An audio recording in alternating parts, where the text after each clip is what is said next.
हिंदी सक्तीच्या विरोधातील 5 जुलैला ठाकरेंची शिवसेना आणि मनसेचा एकत्र मोर्चा। ठाकरे बंधूंचा फोटो ट्विट करत संजय राऊतांची माहिती तर ठाकरे इज ब्रँड असं म्हणत शहा आणि फडणवीसांना डिवचलं। हिंदी भाषेच्या विरोधातील आंदोलनाच्या मार्गासंदर्भात वरुण सरदेसाई आणि संदीप देशपांडेंमध्ये चर्चा।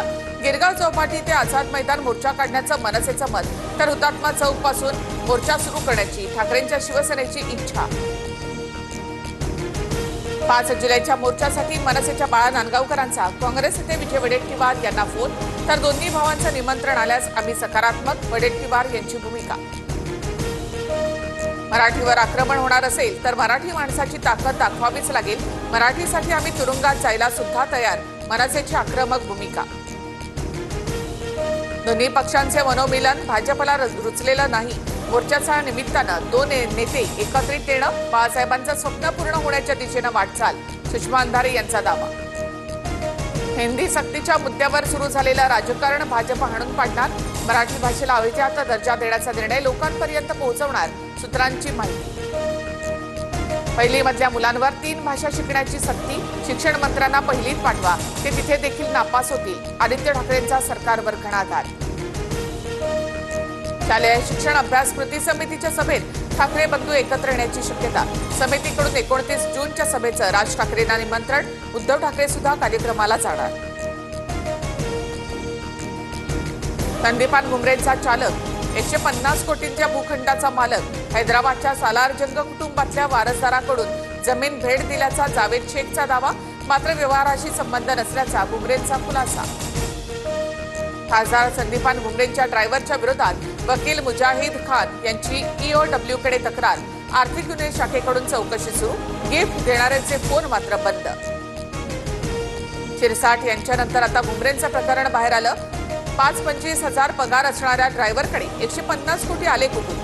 सत्तेच्या बळावर संपत्ती घेणं सुरू। अंबादास दानवेंचा निशाणा।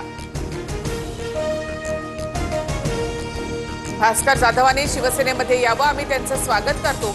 ठाकरे गटामध्ये नाराज असलेल्या भास्कर जाधवांना शिवसेनेच्या कृपाल तुमाणे यांच्याकडनं ऑफर। राज्यामध्ये लवकरच व्हर्टिकल सातबाराची योजना। इमारतींमध्ये राहणाऱ्यांना सातबारा मिळणार। येत्या अधिवेशनामध्ये विधेयक येण्याची दाट शक्यता। आषाढी वारीसाठी विठ्ठल मंदिर आजपासून 24 तास खुलं।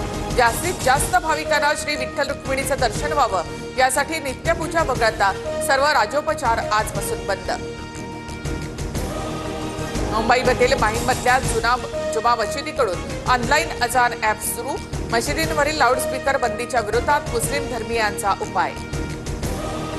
पीओपी मूर्तींसंदर्भात शासनाची नवीन मार्गदर्शक सूचना। कृत्रिम तलावातच विसर्जन बंधनकारक। सजावटीसाठी केवळ पर्यावरणपूरक रंग वापरा। विसर्जनानंतर काळाचा पुनर्वापर सिमेंट उद्योगामध्ये करण्याचाही सल्ला।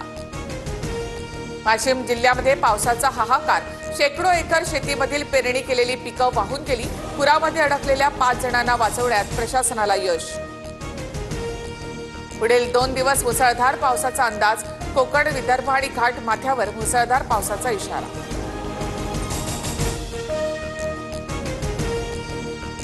राज्यामध्ये नवे 24 कोरोना रुग्ण। जानेवारीपासून आतापर्यंत राज्यामध्ये एकूण 2449 कोरोना बाधित।